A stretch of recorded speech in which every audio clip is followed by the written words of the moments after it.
जय हिंद साथियों, स्वागत है आपका आपके अपने चैनल बीजीटी एजुकेशन में। दोस्तों, इस वीडियो में हम करने वाले हैं गुप्त काल से संबंधित महत्वपूर्ण प्रश्नों पर चर्चा। चलिए साथियों, शुरू करते हैं। पहला क्वेश्चन है, गुप्त वंश का संस्थापक कौन था? तो ये थे श्रीगुप्त। अगला क्वेश्चन है, गुप्त किसके सामंत थे? तो ये कुषाणों के थे। नेक्स्ट क्वेश्चन है, गुप्त शासन के दौरान ऐसा व्यक्ति कौन था जो एक महान खगोल वैज्ञानिक और गणितज्ञ भी था? तो यह आर्यभट्ट था। गुप्त शासकों की सरकारी दरबारी भाषा थी? तो ये थी संस्कृत। नेक्स्ट क्वेश्चन है, गुप्त वंश का वह राजा कौन था जिसने हूणों को भारत पर आक्रमण करने से रोका? स्कंदगुप्त। गुप्त राजवंश किस लिए प्रसिद्ध था? कला एवं स्थापत्य। अजंता कलाकृतियों किससे संबंधित हैं? ये गुप्त काल से संबंधित हैं। नेक्स्ट है, कवि कालिदास किसके राजकवि थे? तो ये चंद्रगुप्त द्वितीय या विक्रमादित्य के थे। अजंता चित्रकारी की विषय वस्तु किससे संबंधित है? बौद्ध धर्म से संबंधित है। उत्तर गुप्त में युग में जो विश्वविद्यालय प्रसिद्ध हुआ वह था नालंदा विश्वविद्यालय। एरड़ अभिलेख का संबंध किस शासक से है? तो ये भानुगुप्त से है। फाहियान किसके शासनकाल में भारत आया था? चंद्रगुप्त द्वितीय के काल में आया था।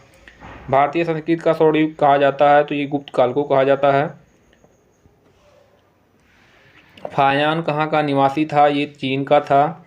सेतुबंध का रचनाकार प्रवरसेन द्वितीय किस वंश का शासक था? तो ये वाकाटक वंश का था। किस गुप्तकालीन शासक को कविराज कहा जाता है? तो ये कहा जाता है समुद्रगुप्त को। स्कंदगुप्त को किस स्तंभलेख में शक्रोपम कहा गया है? तो ये कहोम स्तंभलेख में कहा गया है। फाहियान और ह्वेनसांग ने किनके राज्यों को देखा? तो चंद्रगुप्त, विक्रमादित्य एवं हर्षवर्धन क्रमशः देखे थे। किस राजा का एक अन्य नाम देवगुप्त था? तो ये चंद्रगुप्त द्वितीय का था। प्रथम गुप्त शासक जिसने परम भागवत की उपाधि धारण की थी? तो ये चंद्रगुप्त द्वितीय थे। प्रयाग प्रशस्त किसके सैन्य अभियान के बारे में जानकारी देता है? तो ये देता है समुद्रगुप्त की। गुप्त सम्राट जिसने हूणों को पराजित किया था? तो था स्कंदगुप्त। शक विजेता किसे जाना जाता है? चंद्रगुप्त द्वितीय को जाना जाता है। रजत सिक्के जारी करने वाला प्रथम गुप्त शासक कौन था? तो ये चंद्रगुप्त द्वितीय था। नगरों का क्रमिक पतन किस काल की एक महत्वपूर्ण विशेषता थी? ये गुप्त काल की थी। किस गुप्त शासक ने सर्वप्रथम सिक्के जारी किए? चंद्रगुप्त प्रथम ने जारी किए थे। नेक्स्ट क्वेश्चन है, कौन सा राजवंश हूणों के आक्रमण से अत्यंत विचलित हुआ? गुप्त वंश। अजंता गुफाओं की सरीखी जैसी गुफाएं मध्य प्रदेश में हैं? तो बाघ थार में हैं। गुप्त वंश के किस अवधि में शासन किया? गुप्त वंश ने किस अवधि में शासन किया था? 319 से 500 ईस्वी में किया था। बाल विवाह की प्रथा आरंभ हुई थी? तो गुप्त काल में आरंभ हुई थी। गुप्त शासन प्रणाली किस प्रकार की थी? ये राजतंत्रात्मक थी। गुप्त स्थापत्य कला का सर्वोत्कृष्ट मंदिर कौन सा है? तो ये देवगढ़ का दशावतार मंदिर है। अजंता की गुफाओं में किन गुफाओं का निर्माण गुप्त काल में हुआ था? तो ये 16, 17 और 19वीं गुफा का निर्माण हुआ था। अमरकोश के लेखक अमर सिंह किस शासक के दरबार से जुड़े थे? चंद्रगुप्त द्वितीय से जुड़े थे। गुप्त संवत 319 ईस्वी से 320 ईस्वी को प्रारंभ करने का श्रेय किसे दिया जाता है? चंद्रगुप्त प्रथम को दिया जाता है। चंद्रगुप्त प्रथम ने गुप्त संवत का प्रारंभ किस उपलक्ष्य में किया? तो अपने राज्यारोहण के स्मारक के रूप में किया था। नगरों का क्रमिक पतन किस काल की एक महत्वपूर्ण विशेषता थी? ये गुप्त काल की थी। किस वंश के शासकों ने मंदिरों एवं ब्राह्मणों को सबसे अधिक ग्राम अनुदान में दिए थे? गुप्त वंश के दिए थे। दिल्ली के मेहरौली के कुब्बत उल इस्लाम मस्जिद के प्रांगण में स्थित प्रसिद्ध लौह स्तंभ किसकी स्मृति में है? ये चंद्रगुप्त की स्मृति में है। कालिदास द्वारा रचित मालविकाग्निमित्रम नाटक का नायक कौन था? तो ये था अग्निमित्र। समुद्रगुप्त की सैनिक उपलब्धियों का वर्णन उसके किस अभिलेख में उपलब्ध है? प्रयाग के। किस काल में स्त्रियों को पुरुषों की बराबरी थी? तो ये थी गुप्त काल में। हर्ष के समय की सूचनाएं किसकी पुस्तक में निहित हैं? तो कल्हड़ की। सम्राट हर्ष ने अपनी राजधानी थानेश्वर से कहाँ स्थानांतरित की थी? तो कन्नौज में। उत्तर प्रदेश में स्थित वह स्थान जहाँ हर्षवर्धन ने बौद्ध सम्मेलन का आयोजन किया था? तो प्रयाग में। नर्मदा नदी पर सम्राट हर्ष ने दक्षिणावर्ती अग्रमण को रोका था? पुलकेशिन द्वितीय ने। अगला क्वेश्चन है, कौशेय शब्द का प्रयोग किया गया था रेशम के लिए?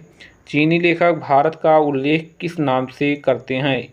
इनतू का नाम से करते हैं। नालंदा विश्वविद्यालय के विनाश का कारण था मुसलमान।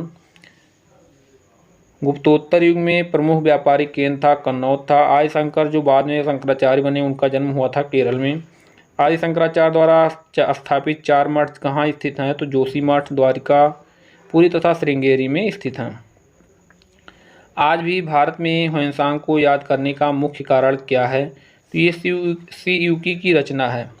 ह्वेनसांग ने किसे शीलादित्य कहा है, हर्षवर्धन को। गुप्त वंश के ह्रास के पश्चात उत्तर भारत में बड़े भाग का पुनर्गठन किसने किया था, तो हर्षवर्धन ने किया था।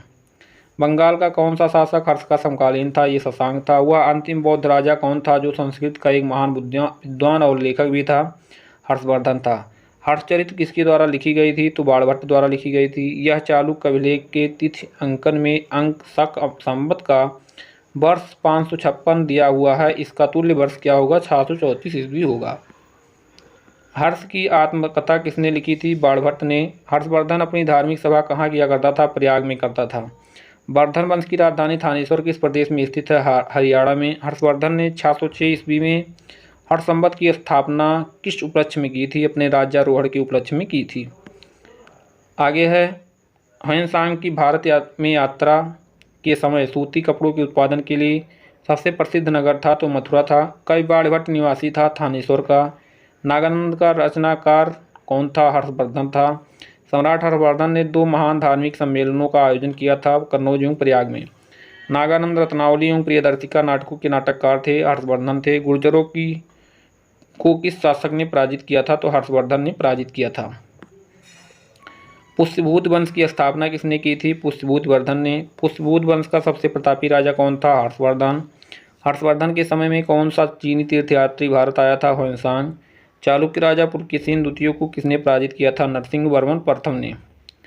किस व्यक्ति को द्वितीय अशोक कहा जाता है, हर्षवर्धन को। बाणभट्ट किस सम्राट के दरबारी कवि थे, तो हर्षवर्धन के थे। ह्वेनसांग भारत में लगभग कितने साल रहा, 14 साल था। कुंभ मेला को प्रारंभ करने का श्रेय किसे दिया जाता है, हर्षवर्धन को। नर्मदा नदी पर सम्राट हर्ष के दक्षिणावर्ती अग्रमण को रोका, तो ये पुलकेशिन द्वितीय ने रोका था। चालुक्य शासक पुलकेशिन द्वितीय ने किस नदी के किनारे हर्षवर्धन को परास्त किया था, नर्मदा नदी के किनारे। हर्ष के शासनकाल में उत्तर भारत का सबसे महत्वपूर्ण शहर कौन सा था, तो ये कन्नौज था। कालिदास की किस कृति की गिनती विश्व की 100 प्रसिद्ध साहित्यिक कृतियों में होता है, अभिज्ञान शाकुंतलम का। वर्तमान गणित में दशमलव प्रणाली के आविष्कार का श्रेय किस युग को है, तो ये गुप्त युग को है। आगे क्वेश्चन है, गुप्त काल में सर्वाधिक लोकप्रिय देवता कौन थे, विष्णु थे। मेहरौली स्थित लौह स्तंभ का निर्माण किस सदी में हुआ था, तो ये 4th सदी में हुआ था।